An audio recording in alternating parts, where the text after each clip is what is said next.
بالله السميع العليم من الشيطان اللعين الرجيم. بسم الله الرحمن الرحيم.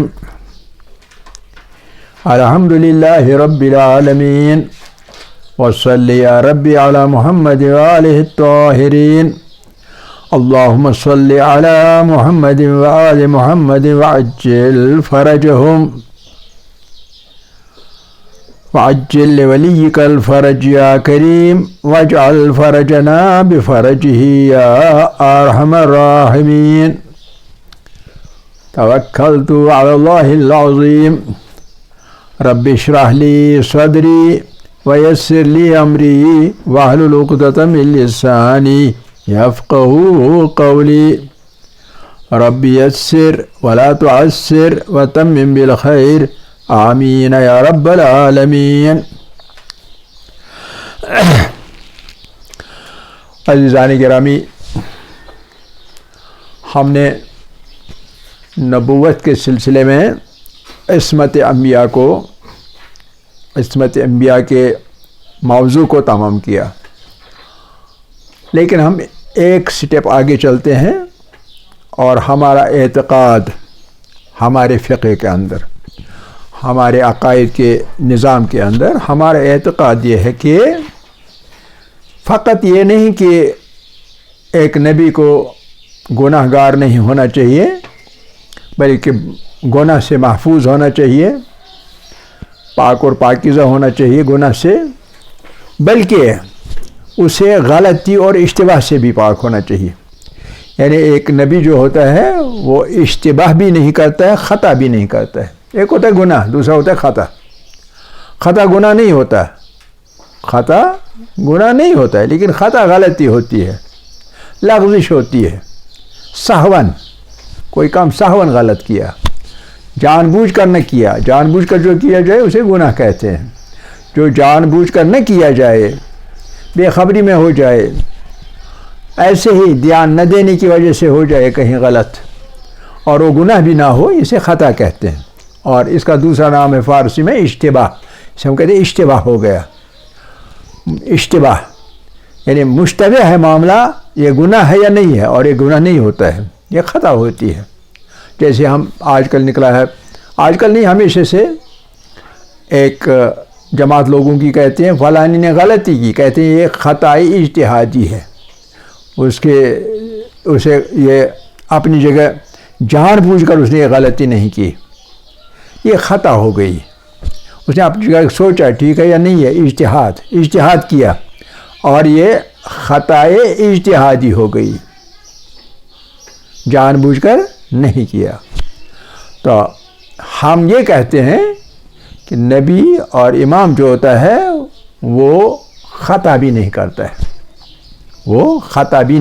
ہے، وہ لغزش اس سے سرزد نہیں ہوتے ہے، اور وہ اشتباہ نہیں کرتا ہے. فقط یہ نہیں کہ وہ معصوم ہوتا ہے، گناہ نہیں کرتا ہے، نہیں وہ غلطی بھی نہیں کرتا، گناہ بھی نہیں کرتا، یہ عصمت ہوئی، اور اشتباہ بھی نہیں کرتا، غلطی بھی نہیں کرتا، سہون بھی نہیں کرتا.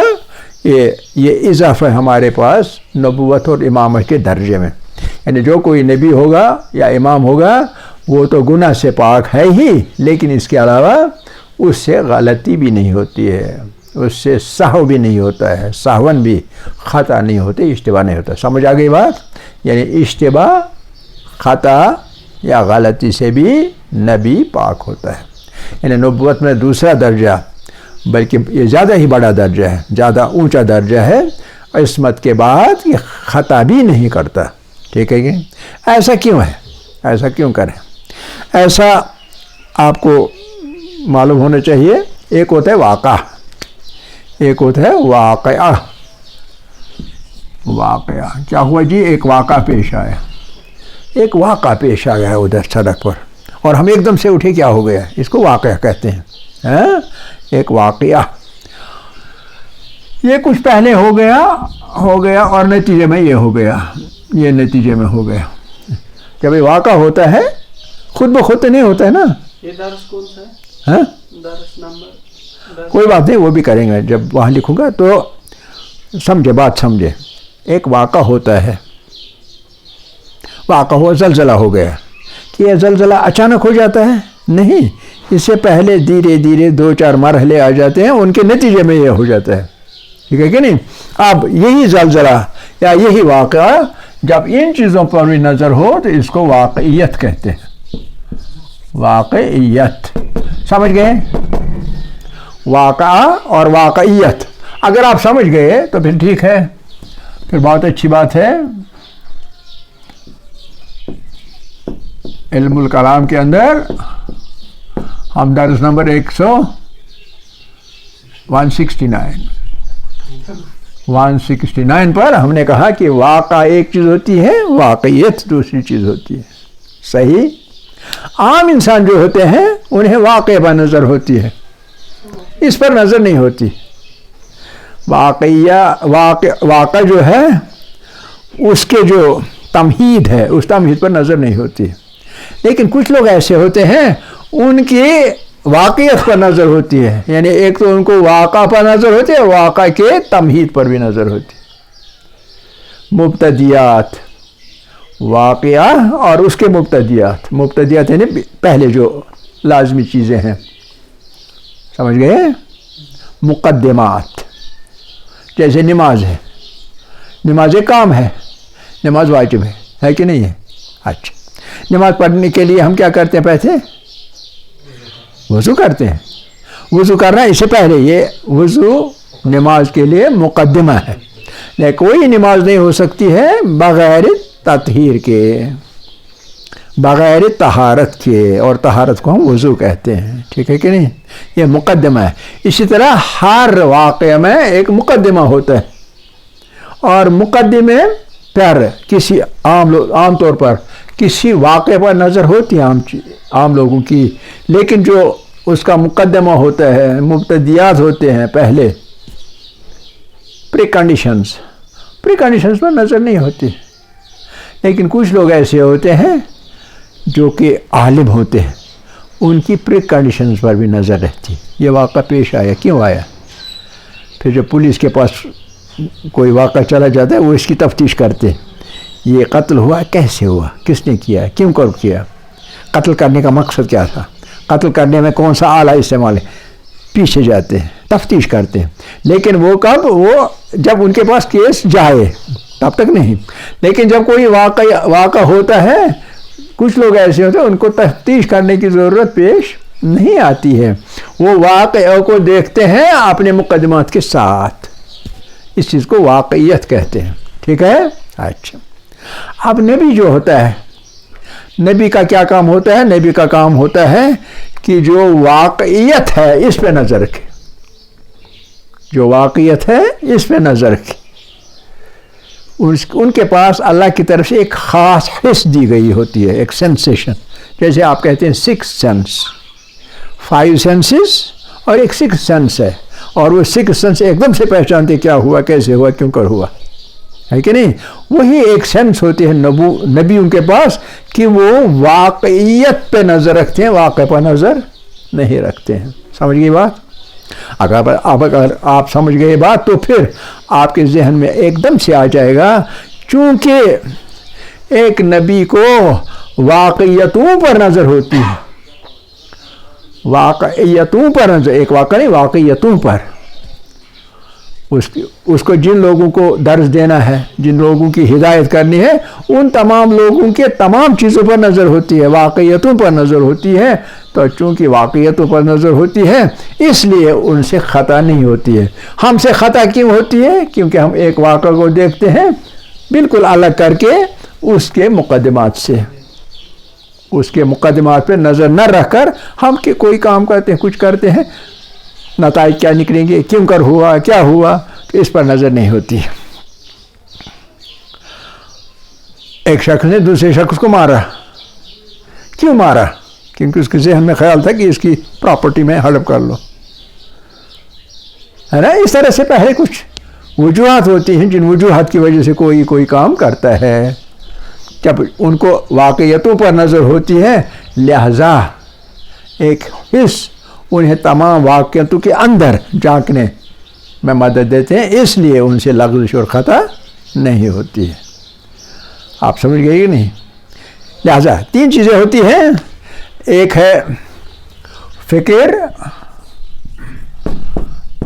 اور فکر کے بعد بولنا، ایک ہے سخن، اور ایک ہے عمل کرنا۔ ان 3 چیزوں میں، تینوں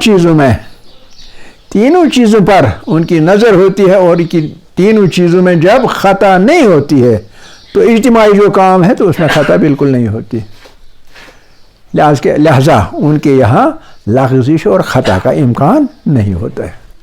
سمجھ گئے کہ نہیں؟ لغزش اور خطا کا امکان ہی نہیں ہوتا ہے۔ اور اس کی وجہ کیا ہوتی ہے؟ اس کی وجہ ہوتی ہے انہیں اللہ نے ایک خاص حس بخشی ہوتی ہے، ایک خاص حس، جس حس سے وہ واقعات پر نظر رکھتے ہیں، اور نظر رکھنے کی وجہ سے وہ خطا نہیں کر جاتے، پہچان لیتے ہیں۔ ایک وہ معصوم ہوتا ہے گناہ سے، دوسرا ہوتا ہے غلطی سے بھی وہ نہیں کر، کیوں؟ کیونکہ وہ بھیجے ہوئے کس کے ہوتے ہیں؟ اللہ کے بھیجے ہوئے۔ ہم تو اللہ کے بنائے ہوئے ہیں، بھیجے ہوئے نہیں ہیں، ہے نا؟ ان کو اللہ نے بھیجا ہے، کس لیے بھیجا ہے؟ لوگوں کی ہدایت کے لیے، ٹھیک ہے کہ نہیں؟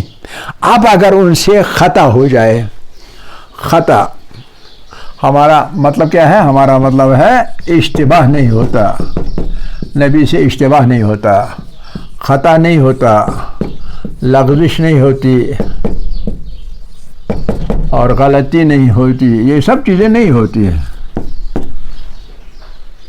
کیوں نہیں ہوتی؟ کیونکہ اللہ کے بھیجے ہوئے ہیں، اور اللہ کے بھیجے ہوئے ہونے کی وجہ سے ایک خاص کی حس کی وجہ سے وہ کیا کر رہے ہیں؟ وہ ریئلٹیز میں، واقعیتوں میں، ایک واقعیت ہوتی ہے ریئلٹی، جس کی وجہ سے بعد میں کوئی واقعہ پیش آتا ہے، ریئلٹیز میں وہ ان کی نظر اور توجہ ہوتی ہے، وہ ریئلٹیز کے اندر زندگی گزارتے ہیں، باہر نہیں، ہم باہر سے زندگی گزارتے ہیں، وہ ان کے اندر زندگی گزارتے ہیں، لہذا وہ باخبر ہوتے ہیں، واقعات سے باخبر ہوتے ہیں، ہم آدھے سے بے خبر ہوتے ہیں، ٹھیک ہے کہ نہیں؟ تو اب چونکہ اللہ نے ان کو بھیجا ہے، لہذا ایک خاص حس بخشی ہے، اور حس کی وجہ سے وہ یہ چیزیں نہیں کرتے ہیں۔ کیوں نہیں کرتے ہیں؟ کیونکہ اگر وہ یہ چیزیں کریں تو اللہ کا مقصد کیا ہے؟ لوگ اس کی طرف آ جائیں، نبی کی طرف کشش ان کو ہو، تاکہ وہ ان کا قبول کریں، ان کی ہدایت قبول کریں۔ تو قبولیت ہدایت کی نہیں ہو سکتے تب تک جب تک نہ لوگ ان کو بے خطا سمجھیں اور بے گناہ سمجھیں۔ سمجھ رہے کہ نہیں؟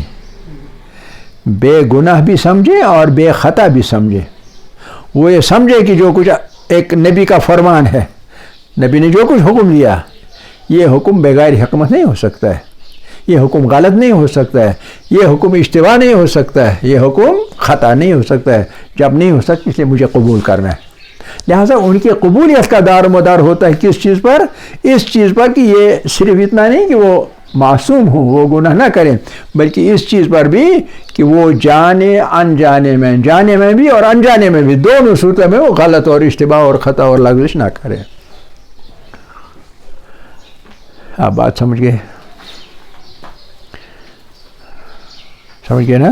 اچھا، اب اسی کے ساتھ آ جائیے، بالکل اسی کے ساتھ ہے دوسرا نقطہ، اور وہ دوسرا نقطہ یہ ہے کہ لہذا ایک نبی جو ہوتا ہے وہ چھوت چھات کی بیماری سے پاک ہو جائے، چھوت چھات کی بیماری سے پاک، معذوری سے پاک، لنگڑا کانا وغیرہ نہیں ہونا چاہیے، سمجھ رہے ہیں؟ تند خوئی سے پاک، تند مزاج یا تند خوئی،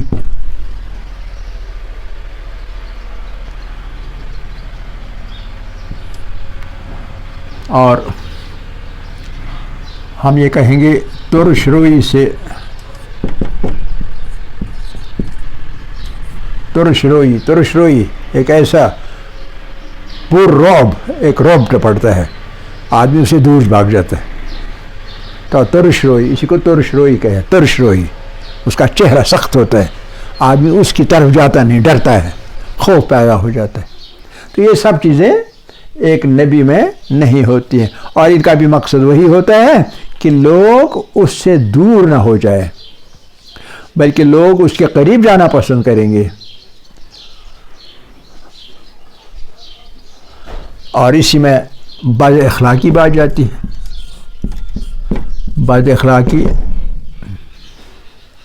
بد اخلاق نہیں ہونا چاہیے، ہنس مکھ ہونا چاہیے. یہ نہیں کہ وہ کہا لگائے، کہا بے ادبی ہے، لیکن ہنس مکھ تبسم، تاکہ لوگوں کو اپنی طرف کھینچ لے، اٹریکٹ کرے. تو یہ سب چیزیں ایک نبی میں ہوتی ہیں.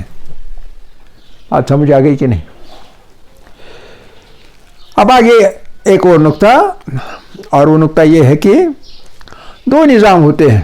یہ چیپٹر آپ اتنا آپ کلوز کر لیں، اسی کا تسلسل ہے. ایک ہوتا ہے نظام تشریعی،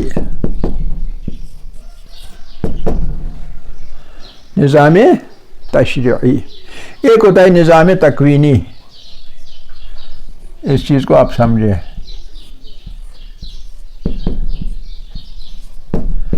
نظام تکوینی، نظام تشریع کیا ہوتا ہے؟ اوامر و نواہی. اوامر و نواہی، ڈوز اینڈ ڈونٹس. ایسا کرو، ایسا نہ کرو، جس کو آپ احکام کہتے ہیں. نماز پڑھو، زکوٰۃ دو، سمجھنا؟ یہ شرع تشریع، جس میں سے شرع نکلا ہے. شرعی کام، شرعی جو شرع میں موجود ہو، اوامر و نواہی میں موجود ہو. یہ کہاں سے آئے ہیں؟ یہ نظام کہاں سے آیا ہے؟ کس کی طرف سے ہے؟ نبی کی طرف سے یا کسی اور کی طرف سے؟ کس کی طرف سے؟ اوپر والے کی طرف سے. ٹھیک ہے نا؟ اللہ کی طرف سے.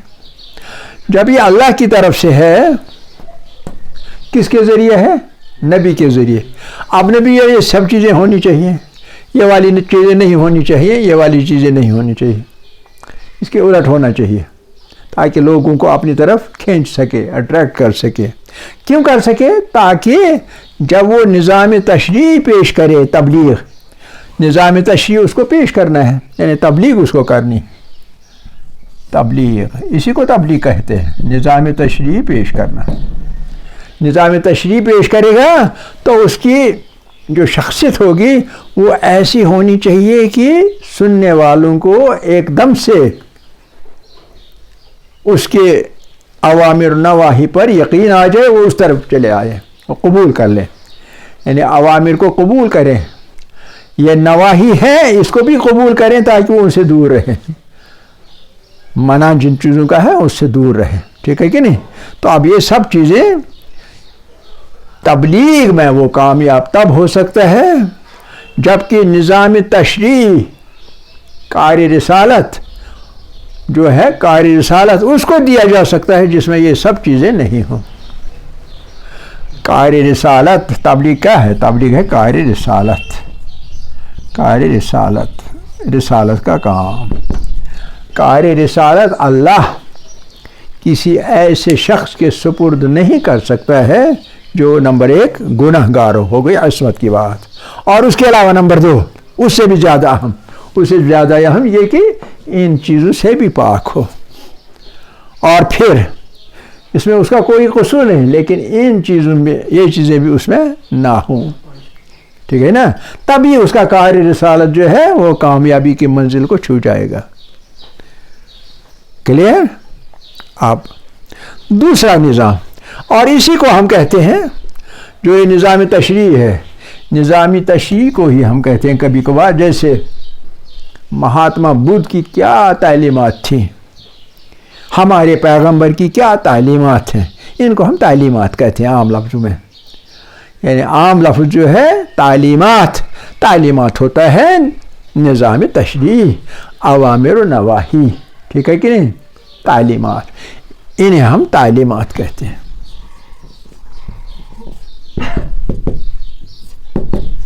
تعلیم سے تعلیمات، ایک امر سے، ایک نہی سے بہت سارے اوامر اور بہت سارے نواہی. ٹھیک ہے. اب ایک اور چیز ہوتی ہے اور وہ ہے نظام تکوینی. نظام تکوینی کیا ہوتا ہے یہ ہم پڑھ چکے ہیں، میں یاد بھی دلا رہا ہوں، آپ کے ذہنوں کو تازہ کر رہا ہوں، لیکن یہ چیزیں ہمیشہ آپ کے ذہن میں رہنی چاہیے. نظام تکوینی ایک اور چیز ہے، اور وہ چیز کیا ہے؟ وہ پوری کی پوری اللہ کے قدرت میں، اللہ کے ہاتھ میں. یہ چیز اللہ کے ہاتھ سے نکل کر پیغمبر پر آ جاتی ہے، اور پیغمبر سے جا کے تبلیغ کے ذریعے سے انسانوں پہ آ جاتا ہے، تاکہ انسان اچھے انسان بن جائے، انسان حیوان نہ رہے بلکہ انسان بن جائے. ٹھیک ہے. لیکن یہ جو نظام تکوینی ہے اس میں انسان کا کوئی دخل نہیں ہوتا. اور یہ کیا ہوتا ہے؟ میں نے آپ سے کہا ہے، جیسے ہم نے کہا تھا ایک بار کہ کازز اینڈ ایفیکٹس کا ایک چین ہے. یاد آیا؟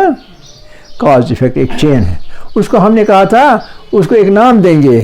ہم نے وہ کہا تھا کہ وہ نام ہے مقررات کا. مقررات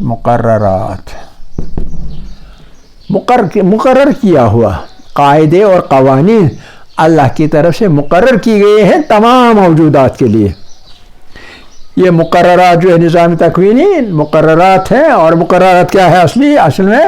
یہ قانون و قواعد ہیں، قانون اور قاعدہ. یہ قوانین اور قواعد ہیں، رولز اینڈ ریگولیشنز ہیں. کس چیز کے لیے؟ موجودات کے تخلیق کے لیے. موجودات جو کچھ دنیا میں جو کچھ ہے، صرف انسان نہیں، جو کچھ ہے کائنات کے اندر، ان سب کو موجودات کہتے ہیں. ہم موجودات ہیں. یہ جو چیزیں ہم دیکھتے ہیں یہ بھی موجودات ہیں. ان کو تخلیق کرنے کا، تخلیق بنانے کے قواعد ہیں. ریپروڈکشن کا بھی اب سمجھنا کیسے پیدا ہو جائے. کبھی ریپروڈکشن کے ذریعے سے، مختلف طریقے ریپروڈکشن کے. آپ بیج لگاتے ہیں کس چیز سے لگائے؟ ایک ٹہنی کاٹتے ہیں، زمین میں لگا ٹھوک دیتے ہیں اور وہ خود بخود کئی چیزوں کے بیج ہوتے ہیں، ہے نا. مختلف کئی چیز کے روٹس ہوتے ہیں. آپ کو گھر میں پودینہ لگانا ہے، ایک روٹ لگائیں زمین کے اندر، اس کے مختلف جگہوں پر نکل آئیں گے. یہی آپ کے ندروں میں بھی ہے نا. مختلف طریقے، مختلف قوانین اور مختلف قواعد ہیں. کس چیز کے لیے؟ موجودات کی تخلیق کے لیے. کیا صرف تخلیق کے لیے؟ نہیں، اور پھر تخلیق اور بقا کے لیے. بقا کے لیے جب تک قانون پر عمل ہوگا تب تک بقا ہوگا. اور ان کی لائف ایکسپیکٹنسی جو ہے جب وہ ختم ہو جائے گی تو فنا ہو جائیں گے. موجودات تخلیق ہو جاتے ہیں، پھر باقی رہتے ہیں، اور باقی رہنے کے بعد جب ان کی لائف ایکسپیکٹنسی ختم ہوتی ہے تو ان کو موت آتی ہے. فنا، موت کہیے یا فنا کہیے، بقا اور فنا. ٹھیک. اس کے لیے مقررات ہوتے ہیں. اب یہ سب چیزیں یہ کہیں گے آپ ویکیوم میں ہے؟ نہیں، ویکیوم میں نہیں ہوتے ہیں. یہ کس بنیاد پر ہوتے ہیں؟ یہ اللہ نے پیدا کی ہوئی عقل. یہ عقل کی بنیاد پر سب کچھ ہوتا ہے. عقل کا ماخذ ہے اللہ، علم کا ماخذ ہے اللہ. ٹھیک ہے کہ نہیں؟ یہ سب چیزیں جو ہے ایک بنیاد پر قائم ہوتے ہیں، استوار ہوتے ہیں ایک خاص بنیاد پر. ٹھیک. جب ایک خاص بنیاد پر قائم ہوتے ہیں، لہذا اس عقلی نظام جو ہے ایک عقل کا نظام ہوتا ہے. تو ان کے درمیان یہ اس کی بنیاد یہ، اب اس اور اس کے درمیان ہم آہنگی ہونی چاہیے. ہم آہنگی یہ نہیں ہو سکتا ہے کہ آپ کا کوئی پیغمبر ایک امر و نہی کرے گا اور وہ عقل کی بنیاد پر نہیں ہوگا. عقل نظام تکوینی میں ایک جز ہے، عقل عقلائی بیسس پر. تو جو کچھ بھی وہ تعلیمات اس کی ہوں گی وہ نظام تکوینی کے ساتھ ہم آہنگ ہوتی ہے اور ہونی چاہیے. اگر نہیں ہوگی تبلیغ ناکام ہو جائے گا.